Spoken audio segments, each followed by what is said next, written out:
शंभू राजांच्या अटकेचा खलिता लिहायचा आहे। काय? शंभू राजांच्या अटकेचा खलिता?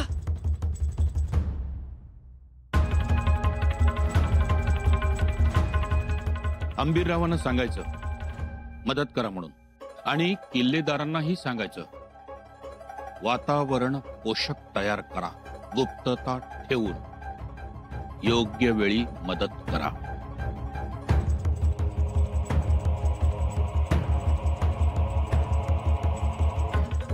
लिहा। नाही, माफी असावी राजमातोश्री, पण युवराजांच्या अटकेचा मजकूर आम्ही नाही लिहू शकणार।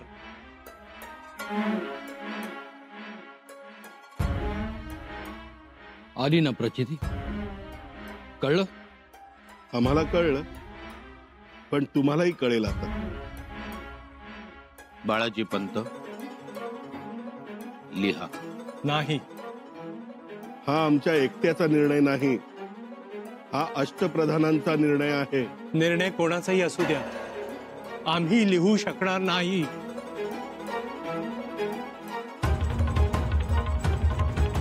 तुम्हाला कल्पना आहे का कुणास नकार देता याची? होय, तरीही ते आमच्या तत्वात बसत नाहीये। तत्वाने राहाल तर मालमत्तेवर टाच आणून मालमत्ता जप्त करण्यात येईल। तरीही आम्ही लिहिणार नाही। रस्त्यावर याल, अर्ध्या घटकेत होत्याचं नव्हतं होईल। पुन्हा राजापुराच्या बाजारातले दिवस येतील। भीक मागून खाऊ, पण निष्ठा विकली जाणार नाही। वेळ पडली तर चिटणीसेचे अधिकारही काढून घेतले जातील। परवा नाही।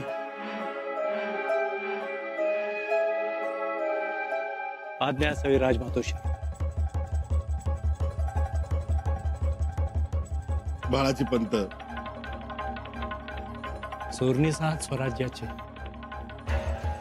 अशा गोष्टी शोभत नाही तुम्हाला। बाळाजी पंत, स्वराज्याचे चिटणीस आहोत, तेही महाराजांनी तहयात नेमलेले। त्याचा भान ठेवा। बाळाजी पंत, ज्या देवाने आम्हाला बाजारातून माणसात आणलं, त्या देवाच्या बाळाला माणसातून बाजारात नाही नेणार आम्ही। शाई सुकेल, बोरूचं टोक मोडेल, कागदाला गहीवर फुटेल, पण आमच्या हातून युवराजांच्या अटकेचा मजकूर नाही लिहिला जाणार। बाळाजी पंत, आम्ही हात जोडतो राजमातोश्री, असं वाटलं तर आमच्या गळ्यावरनं सुरी फिरवा, पण आमच्या हातून हे पाप घडू देऊ नका। आमच्या हातून हे पाप घडू देऊ नका।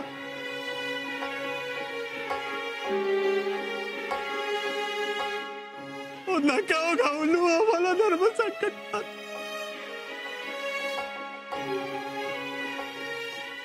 मोहरा मिळतील, जमीन जायदाद मिळेल, विचार करा। सोमाजी दत्तो, महाराजांनी दिलेली प्रेमाची चतकोर पुरते आणि उरतेही।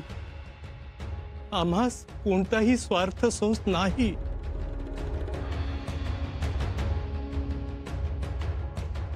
बाळाजी पंत बदलणार नाहीत। त्यांनी जर खलिते लिहिले नाहीत तर सगळं मुसळ केरात गेलं असं म्हणायचं। तेच होणार। अनाजी पंतांना कोणी सांगायचं? बाळाजी पंत, मी काय म्हणतो, राजमातोश्री, आज्ञा असावी। चिटणीस, मग एका प्रश्नाचं उत्तर द्या। तुम्ही स्वराज्याचे सेवक आहात का शंभूराजेंचे?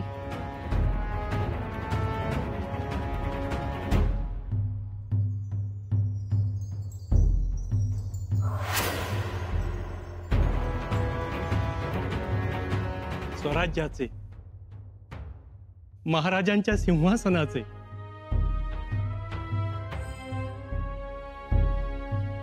मग मग महाराजांच्या पवित्र सिंहासनाचा तुम्ही उपमर्द करणार, अवमान करणार? नाही. म्हणजे स्वराज्याच्या सिंहासनासाठी खलिते लिहिणं हे तुमचं काम मान्य आहे तुम्हाला? हो, मान्य. खलिता तुम्ही लिहू नका आणि सिंहासनाचा अवमानही करू नका. म्हणजे खलिता लिहितील ते तुमचे चिरंजीव औजीपंत.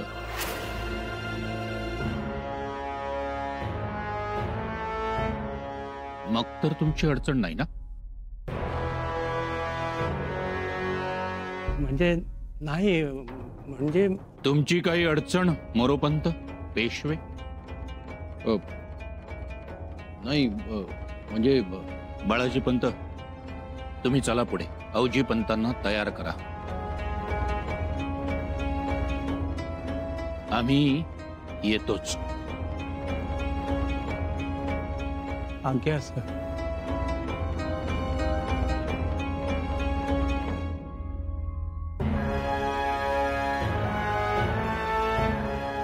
सोमाजी, काय केलंस हे? औजी पंतांनी खलिते लिहून काम साधणार आहे का? दादा, औजी पंत आणि बाळाजी पंत ह्या दोघांचंही अक्षर अगदी हुबेहूब आहे. जाणकारांच्याही लक्षात येणार नाही. केसाचाही फरक नसतो. जो तुमच्याही ध्यानात आला नाही तो कुणा बरची बहादराच्या लक्षात येईल का? वा वा सोमाजी, नाव काढणार घराण्याचं. ही सगळी तुमचीच कृपा. आम्ही आलोच. खलिते घेऊन येतो.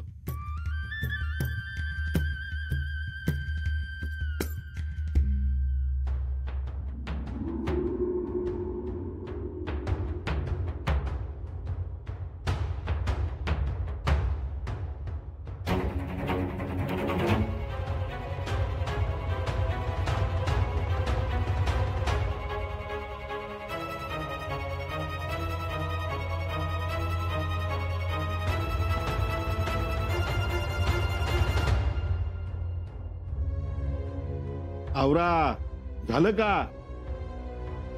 हो, झालंच.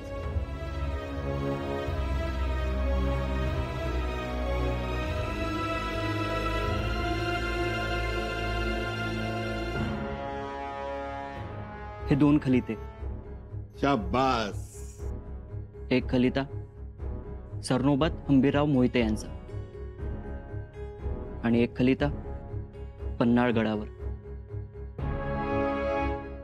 मजकूर युवराज शंभूराजेंच्या जेरबंदीचा.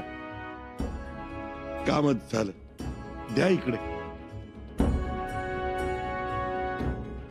थोडा उशीर झाला पण ठीक आहे.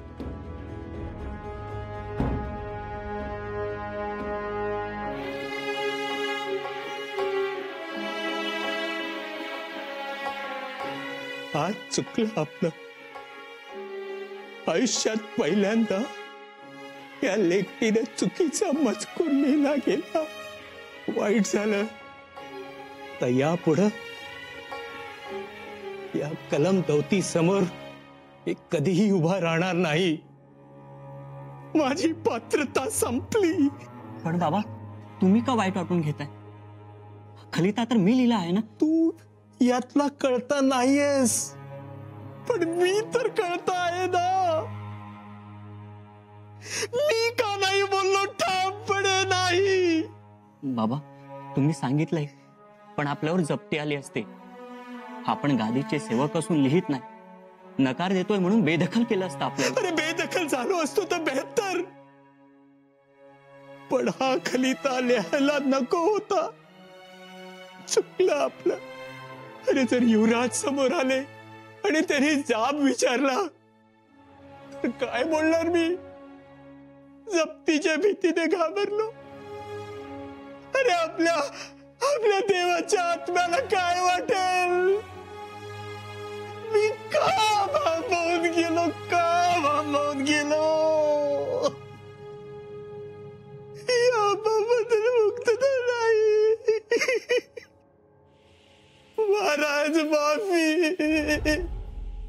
राजमातोश्री, हे बघा, हे बघा खाली ते बघा मोरपंत.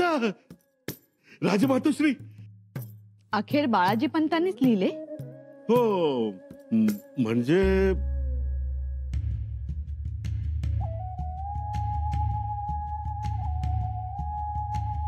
हे खलिते तर बाळाजी पंतांचे चिरंजीव आऊजीने लिहिलेत. हे तुम्हाला माहित, मला माहित आहे, दादांनाही माहित आहे, पण शंभूराजांना कुठे माहित? पण आमचे दादासाहेब सरनोबत नक्कीच ओळखतील. नाही ओळखणार. बघा, तुम्ही बघा, तुम्हाला ओळखता येतंय काय ते?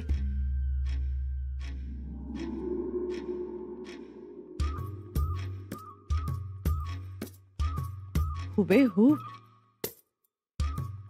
बिलकुल हुबेहूब अक्षर आहे आऊजींचं.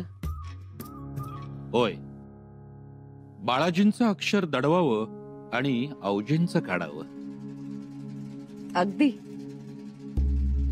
आता मला सांगा प्रल्हाद पंत, काय डावं आणि काय उजवं? दादा, कोणाला काय दाखवायचं आता? तेवढा वेळ तरी आहे का आपल्याकडे? तेही खरंच. मनाजी पंत, तुम्ही सुरनीस आहात. खोट्या खलित्यांनी राजाज्ञा, स्वराज्यात असे चुकीचे पायंडे पाडू नका. आणि आम्ही देखील हे खलिते रवाना होऊ देणार नाही. काय म्हणालात? जर हे खलिते स्वराज्याच्या चिटणीसांनी लिहिलेले नसतील तर आम्ही देखील हे खलिते रवाना होऊ देणार नाही. अनाजी पंत, तुमच्या वैयक्तिक महत्वाकांक्षेसाठी तुम्ही आम्हाला कारस्थानात गोवू नका. गादीचा आदेश म्हणजे कारस्थान नव्हे पंत. पण आम्ही तुमच्या बरोबर नाही, कारण महाराजांच्या विचारांशी आम्ही फारकत घेणार नाही. आम्ही कडाडून विरोध करणारच. पंत, हो काय झालंय तुम्हाला? समोर राजमातोश्री आहेत, त्यांच्या समोर ही भाषा.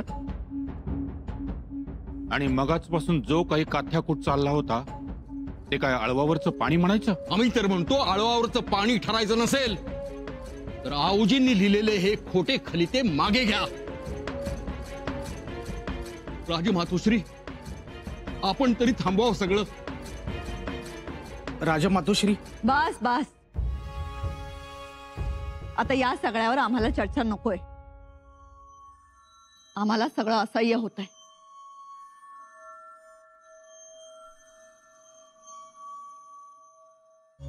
झालं? त्रास झाला ना राजमातोश्रींना? हो काय हे मोरपंत, तुम्ही असा मोठा गुन्हा करत नाही. तुम्ही एका सत्शील नम्र राजाच्या हिताच्या गोष्टी करत आहात. आणि राजा कोण? दुसरा तिसरा कोणी नाही, स्वयं शिवराय महाराजांचं तेज. त्यांना नकार द्या, करा राजद्रोह. दादा, सगळ्यांच्या पसंतीची मोहर उठवावी आणि खलिते रवाना करावे. रवाना करा, पण सरनोबत हंबीररावांच्या पचनी पडेल का हे? हंबीरराव कोणाच्या बाजूने उभे राहणार? खरंच सरनौबतांचा कौल कोणाच्या बाजूने राहील? शंभूराजेंच्या का राजारामराजेंच्या? येसू,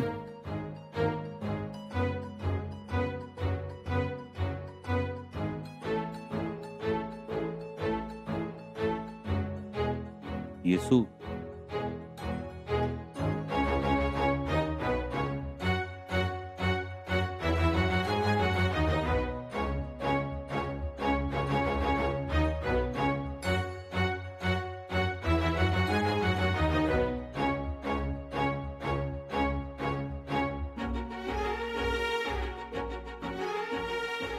आबासाहेबांची आठवण झाली.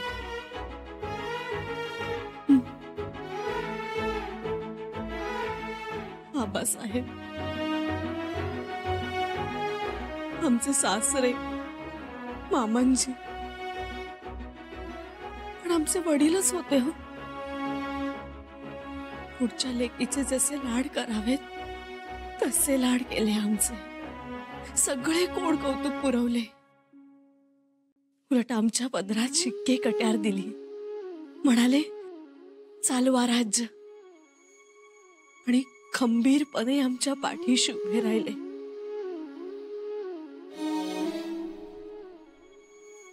कधी कधी बारकावा केला नाही. अशाच का उठला तशाच का बसला.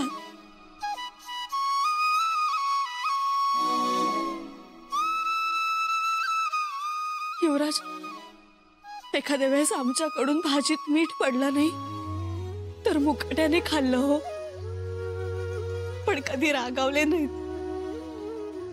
कोणी मातोश्री मिठावरून ओरडल्या तर म्हणायचे नसू द्यात भाजीत मीठ, पण येसूला ओरडू नका. उलट राहिल्या मिठानं पोरीची नजर काढा. सासरा असावा तर असा. केवढा विश्वास, केवढा गोडवा, गुळाची घागर पाझरावी. काय काय शिकवलं, काय काय सांगितलं आम्हाला. त्यांचा मायेचा हात जेव्हा आमच्या पाठीवरून फिरायचा तेव्हा वाटायचं हाच का हात ज्या हातानं अफजल खान फाडला. पण परमेश्वरानं खूप खूप वाईट केलं. खूप खूप वाईट. आम्हालाच एवढा त्रास होतोय, तुम्हाला काय वाटत असेल हो?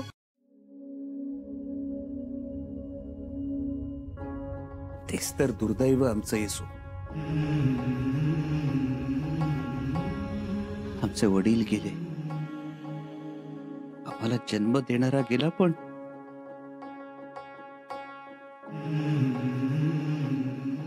आम्ही मन भरून रडू शकलो नाही की कुणासमोर आमचं मन रित करू शकलो नाही. वेळच मिळाला नाही. घटनाच एकामागोमाग एक अशा घडत गेल्या की अवसरच मिळाला नाही आम्हाला. येसू, आम्हालाही वाटतं आबा म्हणून टाहो फोडावा, आक्रोश करावा.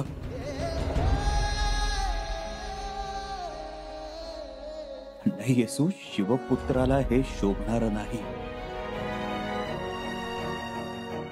आणि आपल्या आबासाहेबांनी रयतेला हसायला शिकवलं, मग आपण का रडायचं? येसू, आता दुःख प्यायचं, वेदना पचवायची आणि जगायचं. भक्कमपणे उभं राहायचं. आता एकच,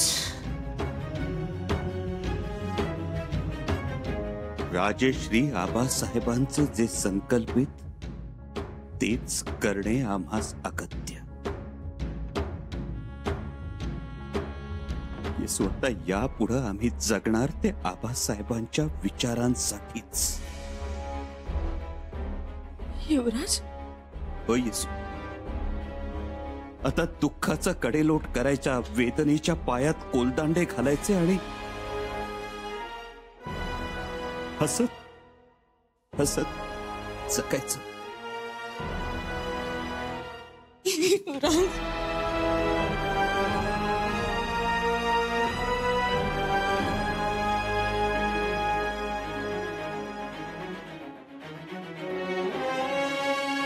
हे रडणं शेवटचं.